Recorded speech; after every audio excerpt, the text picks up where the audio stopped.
आणि रविवार म्हणजे निवांत दिवस आणि आमची सकाळची सुरुवात ही अशीच निवांत अशीच झाली. नंतर इकडे चिन्नू खेळत होतो तोवर आम्ही आमचा चहा वगैरे पिऊन घेतला. नंतर नाश्त्यासाठी इकडे मसूर डाळीचा डोसा आणि चटणी बनवलं होतं आणि चिन्नूला 4-5 दिवसांनी आजच चांगलं घातलं होतं कारण त्याला सर्दी झालं होतं म्हणून. नंतर मग तो झोपून उठायच्या आत इथे माझं पार्सल रिसीव झालं होतं. मग ते ओपन करून बघितलं आणि इकडे बाहेर यांचं कंपाऊंड बनवायचं काम चालू होतं. तोवर मी माझं स्वयंपाक वगैरे बनवून घेतलं आणि भाजी चपातीवाल्यांना असलं डोसा फिसा असलं काय आवडत नाही म्हणून मग दुपारी ते बनवलं होतं.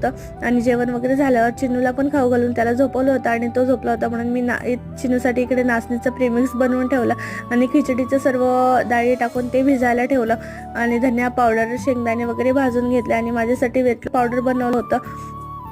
ते सर्व छान असं एअरटाईट कंटेनरमध्ये स्टोअर करून ठेवलं आणि रात्री काही जास्त स्वयंपाक नव्हता, फक्त भात बनवायचं होतं, भाजी होती आणि चिन्नूसाठी नाचणीचं प्रीमिक्स बनवलं आणि असं संपवलं आजचा दिवस. पेजला फॉलो, चॅनलला सबस्क्राईब करा. भेटूया परत. बाय.